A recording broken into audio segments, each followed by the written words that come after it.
It's match day. Arsenal versus Brentford. Saturday, 3 p.m. UK time. Very, very rare to get one of those. Do miss that time. But yeah, we've got a good few bits to speak about. So after the intro, yeah, we'll come back.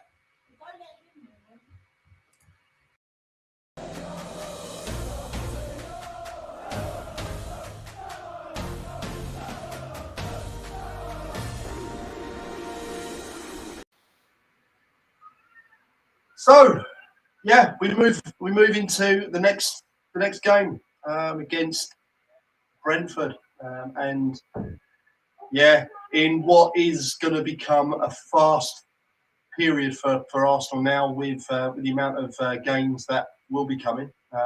Just had a rearranged game booked in for the 16th of March against Liverpool, so it makes 3 games in 6 days, I think it is.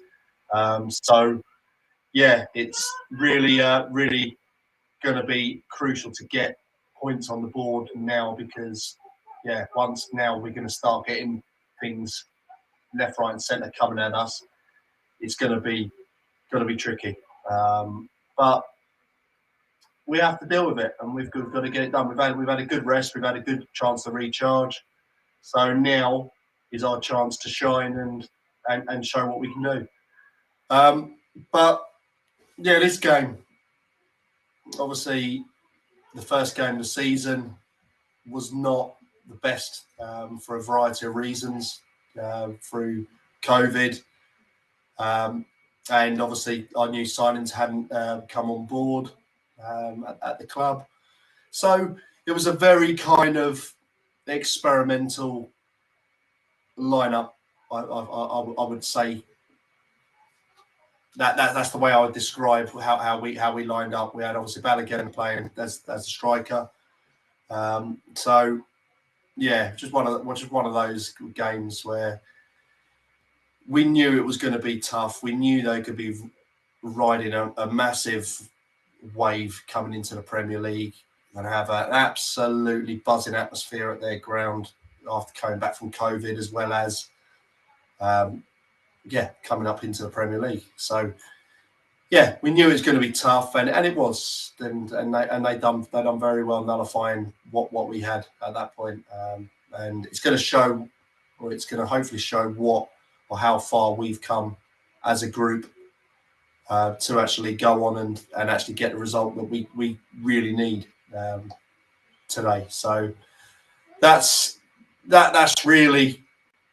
All we need to do is make sure. I'm just trying to get onto the site now and just look at the table again. Obviously, Liverpool are playing Norwich. Man City have got Tottenham later on this evening. And you just look at this game here. West Ham playing Newcastle. Newcastle are now in a renaissance. Could West Ham drop more points?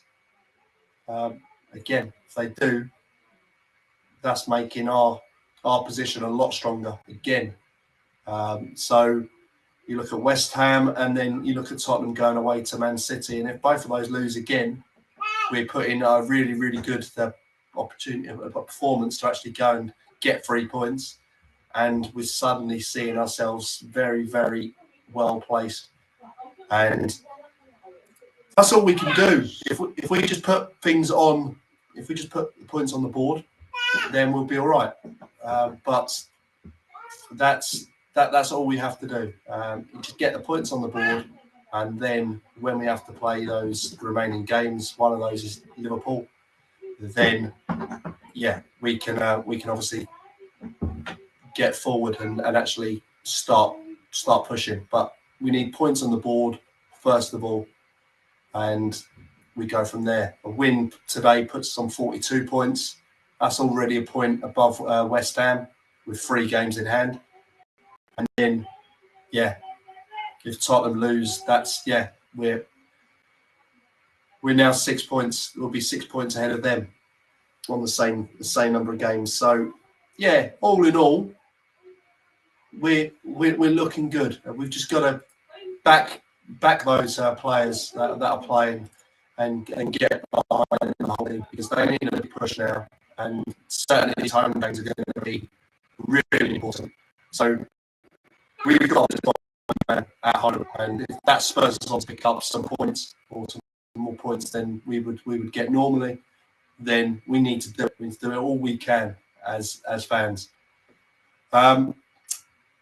Team wise, I don't think there's going to be too many changes apart from the obvious. Obviously, Martinelli being suspended. I think Tomiyasu will come back in this time round. I think he was just a bit short the last game, but he's back in training, and it's one of those where, a little bit gently, really, with him. You can't really be gambling on his fitness, because there's too much at stake for the whole season, and he's obviously ready. Whether or not he's actually coming and starting, because Cedric played really well against Wolves last week, so you have to take that on board and say he done well, as well as the midfield as well, and we have to just be patient with things, because we know we don't want any more breakdowns with Tommy's injury, because some big games, and if we lose them for big games, then we are going to struggle. But as I say, there are players there. We should be able to rely on them. Should players not be fit and able. So I don't think we've got too many problems. But let me know your thoughts. So prediction-wise, I know I was on Cannon Fodder TV last night, and we had a quick speak about the game and predictions. The consensus was 2-1 to Arsenal, which I thought originally, but having three others say the same thing probably wasn't great. So I changed mine a little bit, and I've gone 4-1 Arsenal. I think if we show good intensity at home and play with good tempo, then we can get at a Brentford team that is now playing differently to what they were when they come into the division. The feel good factor has kind of gone. They're still picking up good performances here and there, but they're very hit and miss at the moment. And you just look, they're sitting in 14th, and they've not won in the last 5. So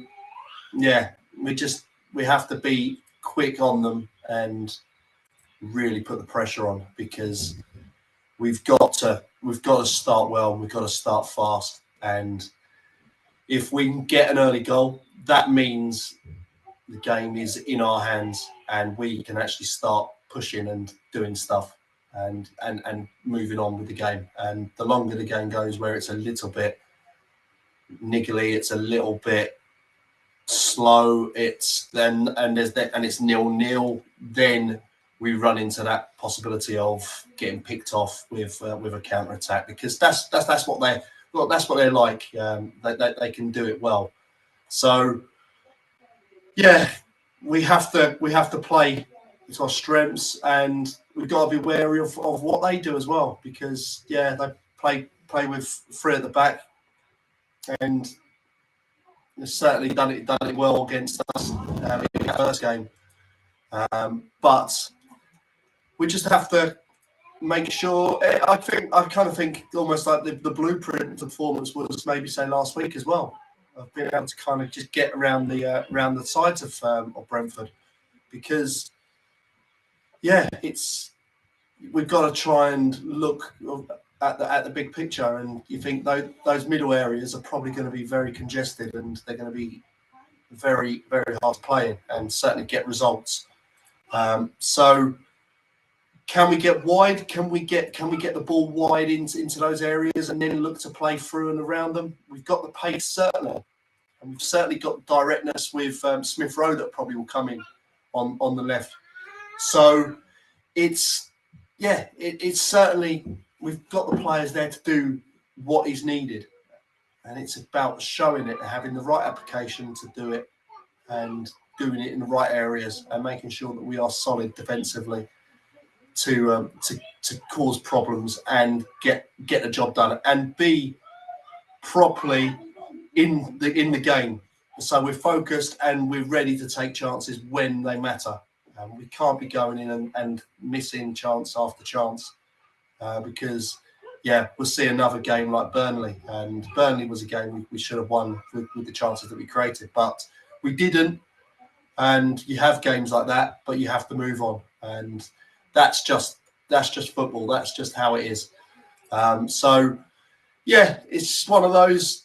We have to get behind them first of all, and I'm taking my little 8-year-old to the game today. So I'm hoping that he's gonna be treated to a good game. He's already come out of his prediction. He come out and said 2-0, which I thought was a fairly educated guess for an 8-year-old.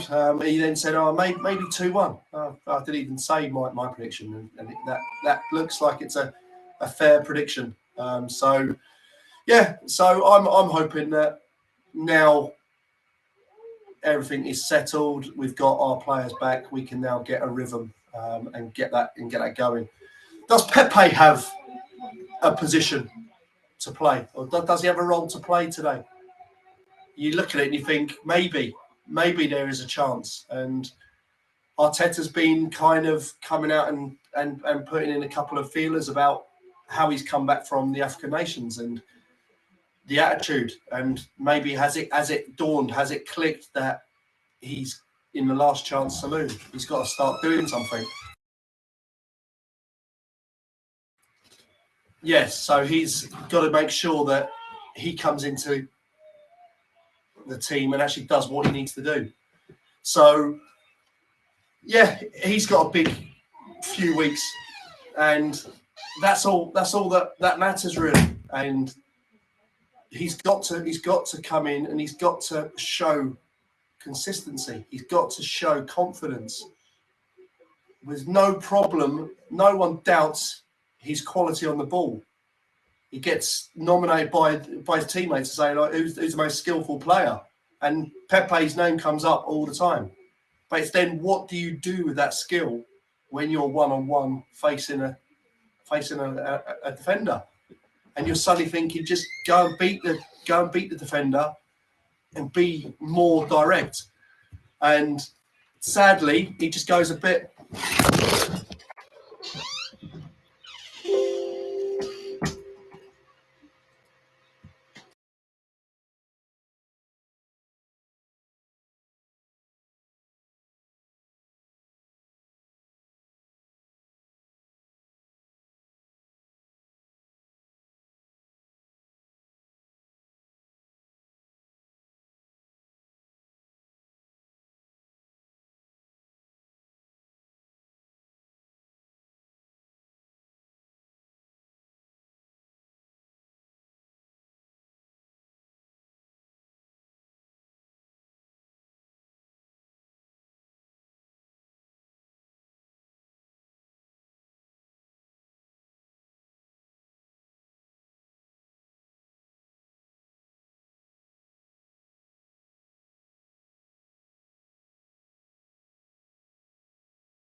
And we're back.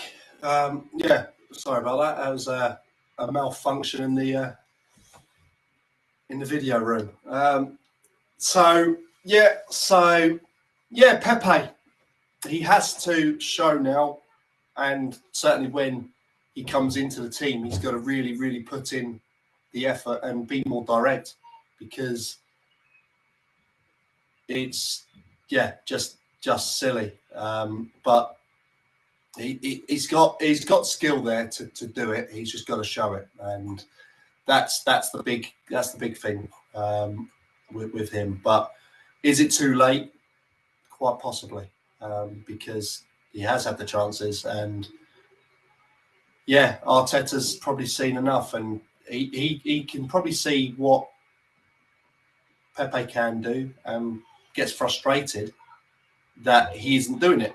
So that's where we're at on there. But the main focus today is making sure we start well, making sure we start with a good pace and a good tempo to really control the game and get that early goal. I think we might get a couple of set piece opportunities today, and if we do, then that opens the game up, and we can go forward, and we can get the result that we need, and that moves on to our next games.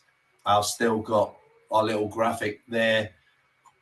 We've got Wolves next Thursday, after today, and then Watford and Leicester, and just after that we have Liverpool.